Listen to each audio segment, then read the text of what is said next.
Las enfermedades metabólicas y las enfermedades crónicas cada vez son más comunes. Nos han dicho que la grasa, el sodio, la grasa saturada, el colesterol, entre otras cosas, nos hacen gordos y aumentan nuestro riesgo de tener enfermedades cardíacas, cardiovasculares, metabólicas, etcétera, por tener más calorías o por disque aumentar el riesgo arterial, porque cada vez comemos menos de estas cosas, de estas grasas. Lo interesante es que en lugar de disminuir las enfermedades de obesidad, enfermedades cardíacas, infartos, colesterol alto, hipertensión, en lugar de disminuir todo esto, vamos cada vez más en aumento, cada vez más personas mueren de esas patologías y además estamos teniendo nuevas patologías como hipotiroidismo, cánceres, problemas intestinales, autismo, enfermedades autoinmunes, etcétera, cosas que antes casi no existían. Esto es en gran parte debido a dos problemas metabólicos inmensos que muchísimas personas tienen y que no se dan cuenta que lo tienen: la glucodependencia y la rigidez metabólica. Este video básicamente se dividirá en dos partes. En este te explicaré un poco más las causas de la rigidez metabólica y en el siguiente te explicaré un poquito más qué efecto nos genera y también qué podemos hacer para revertir esto y mejorar nuestra salud. Bueno, empecemos ya realmente sabiendo qué es estas dos enfermedades metabólicas: la glucodependencia y la rigidez metabólica. Ambas tienen una estrecha relación. La glucodependencia es la necesidad que tiene tu cuerpo de usar glucosa como fuente de energía, como su propio nombre lo dice. No es como una enfermedad en sí, pero hay muchos divulgadores y yo mismo, bueno, es un nombre como muy de divulgadores de nutrición que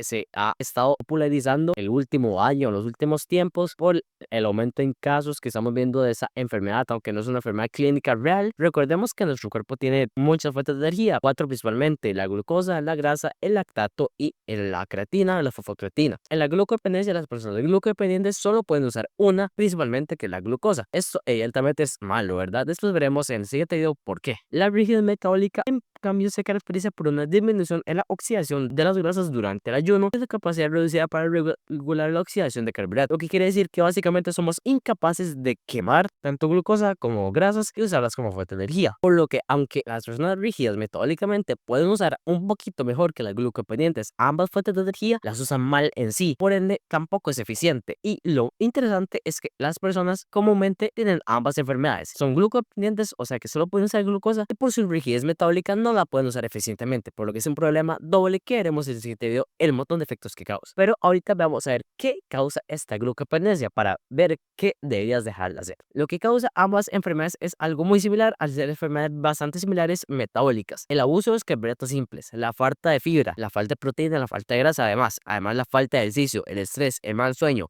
el mal estómago, un mal estilo de vida, el tabaco, el alcohol y otras muchas cosas generan estas dos enfermedades principalmente. Empecemos analizando el tema de los carbohidratos. Es el tema más amplio. Nosotros estamos comiendo un abuso de carbohidratos simples. Con carbohidratos simples me refiero a almidones y a azúcares, ya que el almidón básicamente es un azúcar, es como lo mismo. Empecemos hablando un poco más de los almidones. Estos están principalmente en cereales, tubérculos, legumbres y sus derivados. Las legumbres y los tubérculos realmente no son un gran problema, porque eso sí son un montón de almidón, eso es verdad, pero realmente tienen otras cositas además de almidón. Tienen fibra, tienen proteína y tienen fitonutrientes, y a veces las legumbres se traen grasas, cosas que nos protegen, cosas que nos defienden contra los efectos negativos que podría tener almidón en nuestro cuerpo. Además, en sí tienen muy poquito almidón. Por ejemplo, una papa tiene como unos 16 gramos de almidón por cada 100 gramos, a comparación con otras cosas que veremos más adelante que tienen mucho más. Por lo que en realidad tanto la papa, los tubérculos y las legumbres son cosas que tu cuerpo sí puede asimilar y no generará mucho problema en el tema metabólico. Además, estas cosas las podemos convertir en almidón resistente. El almidón resistente es un tipo especial de almidón que es bueno cuando congelamos alguno de estos alimentos y comemos frío. Estos alimentos, básicamente sus almidones, tienen efectos similares a los de la fibra, con beneficios en el tema intestinal y en el tema de la microbiota más que todo, aunque también nos generan saciedad y pueden ayudar bastante el tema metabólico. Por lo que, especialmente si comemos estas cosas frías, para nada es un problema en el tema metabólico. Problema vida más con los cereales y los derivados. A los cereales blancos y a las harinas se les despoja toda su fibra. El cereal se tiene como tres partes: el germen, el salvado y el endospermo. El endospermo es la parte que tiene almidón. En los cereales blancos básicamente lo que hacen es despojarles tanto el salvado como el germen y solo dejan el endospermo, por lo que básicamente solo les queda el almidón, y por eso es que tienen mucho más almidón. Por ejemplo, el arroz blanco tiene 28 gramos de almidón por cada 100 gramos, 12 gramos más que una papa, casi el doble, y tu cuerpo no está acostumbrado a comer esto porque en realidad nunca hemos comido cereal blanco. Llevamos como 100, 200 años comiendo cereales blancos. Aunque la agricultura es algo que estaba por nuestra cultura durante siglos, realmente nosotros cultivamos y comíamos cereales integrales y los díamos desde chinos hasta mexicanos hacía lo mismo. Por ende,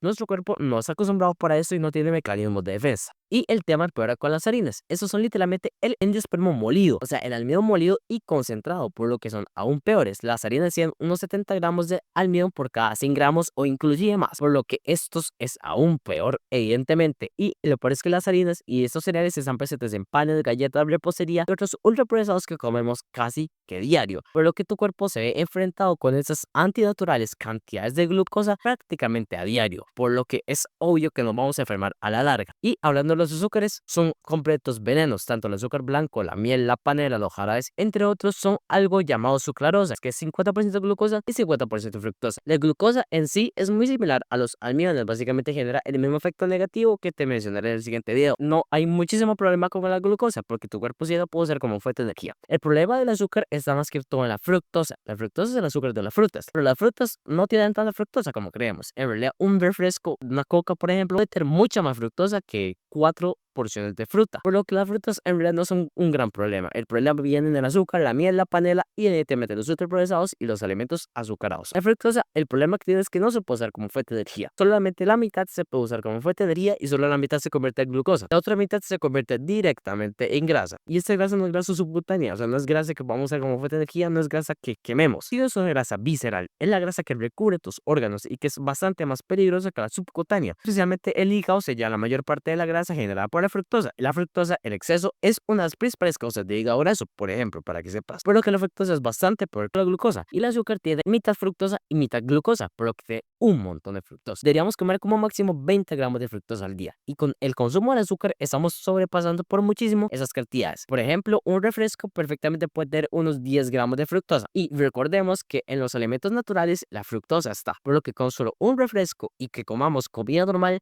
ya es obvio que sobrepasaremos la cantidad recomendada de fructosa sin incluir más azúcar. Bueno, muy poquitas personas no comen más azúcar. Lo más probable es que nos comamos un helado, un refresco y cuidado no, algo como una salsa, un aderezo o alguna yogur ultraprocesado, una leche ultraprocesado que le echan azúcar y no sabemos. Y esto es aún más fructosa que nos empeora aún más, por lo que perfectamente podríamos estar comiendo unos 40-50 gramos de fructosa al día sin darnos cuenta. En próximos videos te voy a hablar un poco más de la cantidad ingente de fructosa que nos comemos. Además, los jugos de fruta tienen un montón de fructosa. Igual es muy común que nosotros en Latinoamérica y en otras partes del mundo comamos con jugo de fruta, porque bueno, el jugo de fruta, por si no sabías, en la fructosa concentrada de la fruta, porque la fructosa está en el jugo de la fruta, por lo que si tomamos un zumo de naranja, un zumo de limón, estaríamos tomando perfectamente igual unos 8 gramos de fructosa, lo que es mucho más que la fruta entera. Por ejemplo, una naranja tiene unos 9 gramos de fructosa cada 100 gramos, mientras que un jugo de naranja tiene unos 15 gramos de fructosa cada 150 mililitros. Además, muchas veces le añadimos más azúcar, lo que aumenta más el problema. El problema no está en sí en el almidón o en la glucosa, esas son cosas necesarias. El problema realmente está en el exceso de glucosa y de azúcar que comemos en la vida diaria. El próximo video te hablaré un poco cómo eliminar esos excesos. Ahora hablemos con la deficiencia de grasa, la deficiencia de proteína y la deficiencia de fibra. Bueno, básicamente la fibra es lo que protege tu metabolismo, ya que hace que tu cuerpo use más lento la glucosa y reduce los niveles de glucosa en la sangre. Además, la fibra es necesaria para reducir los picos de glucosa y posteriores picos de insulina, que son efectos que causa la glucodependencia y la rigidez metabólica. Ocupamos unos 35 gramos de fibra al día y nos estamos cambiando de 18 a 16 gramos de fibra, por lo que usamos una grandísima deficiencia de fibra. Igualmente con la proteína. La proteína tiene efectos muy similares a la fibra, proteínas metabólicamente, y ocupamos comernos como mínimo 1.2 gramos de proteína por kilo de peso. Aproximadamente nos estamos comiendo 0.5 gramos de proteína por kilo de peso los adultos estadounidenses, por lo que estaríamos comiendo menos de la mitad de la proteína que necesitamos y casi menos de la mitad de la fibra que necesitamos, por lo que estamos en una increíble deficiencia de esos nutrientes protectores. Por el contrario, estamos en un exceso gigante de el azúcar. Aquí está el problema, en la desbalance nutricional. Además, la grasa, por lo que nos están diciendo de que es mala, que causa lleno de arterias, de que tiene un montón de calorías, de que nos aumenta el colesterol, de que nos aumenta la presión arterial, de que nos aumenta el riesgo cardiovascular, cada vez estamos comiendo menos grasa. El problema es que la grasa es otra fuente de energía, además de la glucosa. Y si comemos poquita grasa, tu cuerpo no va a tener grasa para usar, por lo que no va a tener otra solución que usar glucosa como fuente de energía. Y la glucosa seguro que le abundará por la dieta mala que estaríamos llevando, por lo que básicamente estaríamos obligando a nuestro cuerpo a usar glucosa como fuente de energía, contrario a lo que queremos, que es usar grasa como fuente de energía, por lo que nos estaríamos autogenerando en la rigidez metabólica y la glucodependencia por comer poquita grasa y mucha glucosa. Es algo un poco obvio. Si comemos mucha glucosa, usaremos más glucosa. Si comemos mucha grasa, usaremos más grasa. Absolutamente nadie come mucha grasa. pero el 90% de las personas comen mucha glucosa, por lo que estamos poco a poco haciéndonos más glucodependientes por este exceso de glucosa y esta falta de grasa. Pero también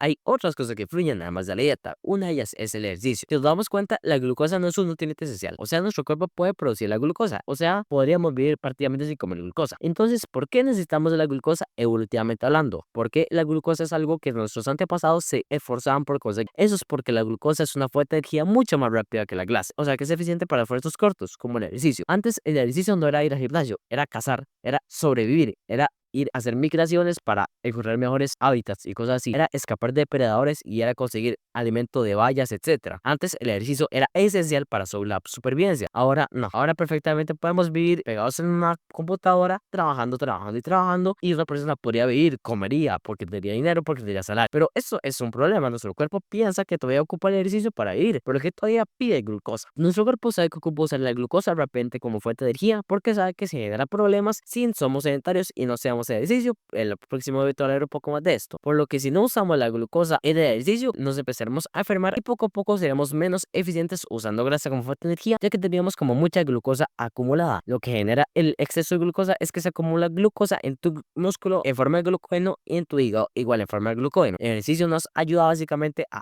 como quemar toda esa glucosa. Y si no hacemos ejercicio, toda esa glucosa se va a quedar ahí y nunca la vamos a expulsar, por lo que tu cuerpo básicamente quiere usar esa glucosa lo más rápido posible. Si nos damos cuenta, si echamos azúcar y agua, eso se convierte en un completo chicle. Eso es lo que pasa dentro de tu cuerpo también. Recuerda que vos sos como 70% agua, por lo que dentro de tu cuerpo la glucosa igual se hace como un chicle y hace que tus órganos funcionen mal. Y la necesidad que tiene tu cuerpo de usar rápido la glucosa hace que nos volvamos glucodependientes porque no hacemos ejercicio, por ende no quemamos la glucosa que tenemos almacenada y por ende nos genera problemas. Otra cosa muy importante es la falta de ayuda. Nos han dicho que debemos de comer a cada rato si no se nos bajará el azúcar, lo que es una mentira gigante e increíblemente peligrosa, merecedora de cárcel para mí. Nuestro cuerpo empieza a usar grasa solamente cuando se acaba la glucosa y si comemos cada 3 horas es imposible que se nos acabe la glucosa, especialmente en la dieta occidental que llevamos, donde comemos un alimento rico en azúcar en casi todas nuestras comidas. Eso hace que tengamos reservas de glucógeno llenas, como te mencioné, y si no ayunamos, esas reservas no se acabarán. Y si esas reservas no se acaban, no seremos grasa con fuente de energía. Y si no somos grasa con fuente de energía, nos haremos glucodependientes y rígidos metabólicamente. Es algo un poco obvio. También comemos muy temprano y cenamos muy tarde. En la noche, cuando estamos horas sin comer, es cuando más grasa quemamos. Y si estamos comiendo en horarios indebidos, el proceso de quema de grasa nocturno no se hará eficientemente, lo que nos afectará igualmente, por lo que básicamente nunca le damos espacio a nuestro cuerpo para que queme grasa. Esto genera rigidez metabólica y glucodependencia por razones bastante obvias. También hay que hablar del sueño. El sueño también nos afecta en gran manera. El sueño y la vigilia se coordinan para que el hambre y la vigilancia sucedan de día y la saciedad de noche. O sea, básicamente para que tengamos hambre de día y buscamos alimento para tener los nutrientes necesarios para repararnos en la noche. Además, el sueño mantiene cosas de la energía mediante oscilaciones cardíacas en las enzimas implicadas en el metabolismo de los tejidos, por lo que interrumpir el ciclo circadiano por mal sueño aumenta el estrés oxidativo cerebral y la inflamación. Esto genera un desequilibrio en la energía y en la composición corporal. Además, la termogénesis y el metabolismo de la glucosa y los lípidos muestran fluctuaciones debido al ciclo de luz-oscuridad. Así que la restricción del sueño produce alteración de la saciedad a la insulina y la tolerancia a la glucosa, por lo que el sueño literalmente aumenta nuestra rigidez metabólica y glucopetencia. ¿Por qué? Porque básicamente cuando estamos de noche lo que ocupamos es quemar grasa. Y si no dormimos no quemaremos grasa. ¿Por qué? Porque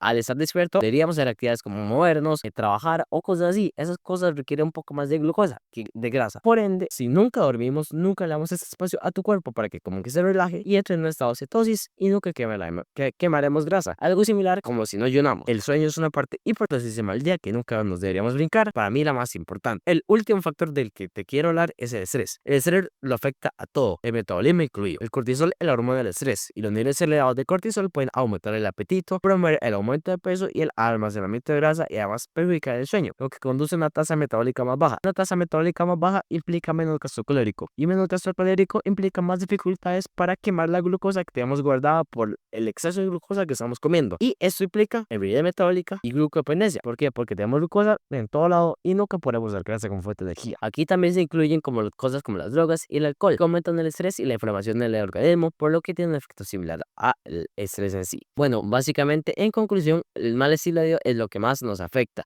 Hay hábitos que deberíamos eliminar por completo. Deberíamos empezar a comer más grasa y menos carbohidratos. Esto es un tema gigante que podría estar perfectamente 1 o 2 horas hablando en un podcast de esto. Pero te hice un video de 15 minutos para que tengan las bases. El próximo video es que hablaré un poco más de esto. Pero ahorita quiero que te quedes con la base de que el exceso de carbohidratos, el mal sueño, estar estresado, no ayunar y hacer poco ejercicio nos causa glucopenesia y rigidez metabólica. Muchas gracias.